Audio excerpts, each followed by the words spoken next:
करूंगी एक ऐसे विषय के बारे में जो कि हमारे युवाओं से जुड़ा हुआ है। और चूंकि आपने अब से कुछ ही दिनों पहले एक तस्वीर देखी होगी जब बड़ी संख्या में जो देश का युवा था, छात्र थे, वो जंतर मंतर में इकट्ठे हुए थे। वजह थी एसएससी पेपर। अब सबसे पहले मैं इस पेपर के बारे में, इस प्रदर्शन के बारे में बात करूं, सबसे पहले तो हम एसएससी के बारे में ही बात कर लेते हैं कि एसएससी दरअसल क्या परीक्षा है और किस तरह से पूरा प्रोसेस होता है। तो एसएससी स्टाफ सिलेक्शन कमीशन के लिए एक एग्जाम होता है। एक एग्जाम है लेकिन इसके तहत कई ऐसी पोस्ट होती हैं जिनके तहत अभ्यर्थियों का चयन होता है और उस चयन प्रक्रिया का पालन करते हुए संबंधित विभागों में सरकारी नौकरी युवाओं की लगती है।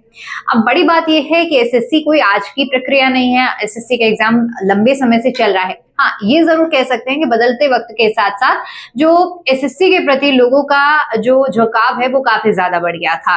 अब किसी भी स्ट्रीम के लोग जो हो रहे हैं, अभ्यर्थी जो हो रहे हैं, वो एसएससी के प्रति अपना झुकाव रख रहे हैं, तैयारियां कर रहे हैं और एग्जाम दे रहे हैं।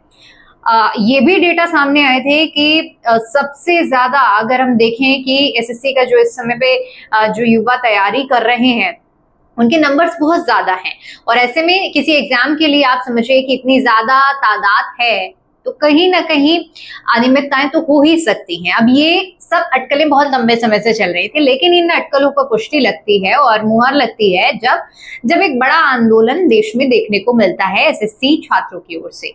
ये आंदोलन होता है, आवाज उठती है क्योंकि एसएससी का पेपर हुआ और छात्रों को कई तरह की दिक्कतों का सामना करना पड़ा।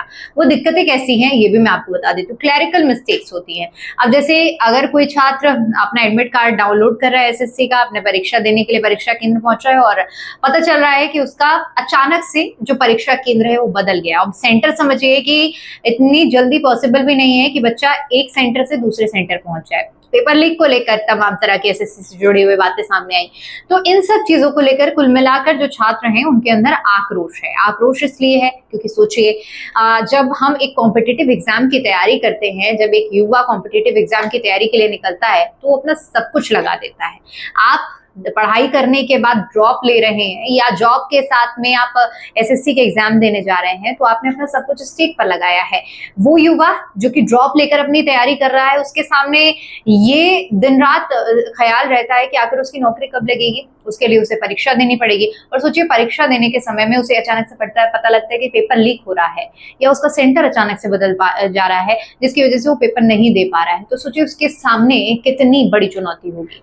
ऐसे ही अगर मैं बात करूं एक युवा जो कि नौकरी के साथ साथ अपने टाइम को मैनेज करते हुए एक कड़ी तैयारी करते हुए एसएससी के एग्जाम देने जा रहा है, और सिर्फ एसएससी के एग्जाम की हम बात करेंगे, ओवरऑल किसी भी एग्जाम की अगर हम बात करें, वो परीक्षा देने जाता है और उसके साथ इस तरह की चीजें होती हैं तो लाजमी है कि आक्रोश होगा। और यही आक्रोश अब एसएससी के छात्रों में देखने को मिल रहा है। एक बैनर हो गया एसएससी, लेकिन युवाओं का जो आक्रोश है वो खुलकर इस मुद्दे पर देखने को मिल रहा है। अच्छा, छात्रों ही नहीं, उनके जो टीचर हैं उन्होंने भी इस प्रदर्शन में समर्थन दिया। हमने देखा कि बीते दिनों कई ऐसे नामचीन जो वो शिक्षक रहे हैं उन्होंने भी किस तरह से एसएससी प्रोटेस्ट में अपनी संलिप्तता दिखाई है, आवाज उठाई है और एक विरोध दर्ज कराया है, क्योंकि टीचरों का भी यही मानना है कि कमियां हो रही हैं और कमियों पर ध्यान देना चाहिए, लेकिन अभी ध्यान नहीं दिया जा रहा है। हाल फिलहाल में हमने देखा कि जुलाई की शुरुआत में पहले प्रदर्शन हुआ, फिर बीते खत्म होते होते जुलाई भी प्रदर्शन की शुरुआत हुई, अभी भी कुछ इसी तरह की गतिविधियां हो रही हैं। यानी कुल मिलाकर देखा जाए तो जो छात्रों का आक्रोश है वो कम नहीं हो रहा। और कम क्यों होगा?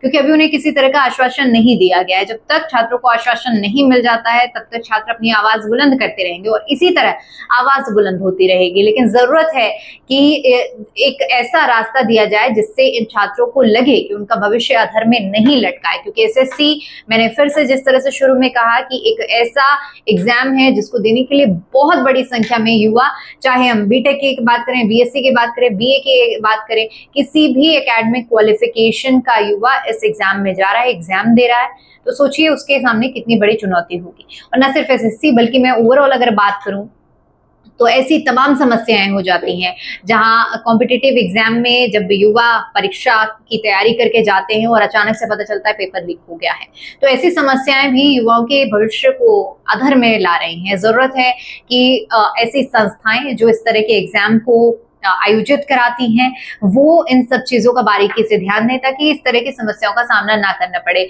आपको आपसे कुछ ही दिनों पहले याद होगा कि नीट परीक्षा हुई थी, उसमें किस तरह की खबरें सामने आई थी, कितने ज्यादा पेपर लीक के मामले सामने आए, फिर उसको बदलाव किया गया, जो एग्जाम करवाते थे एनटीए से एजेंसी का बदलाव किया गया।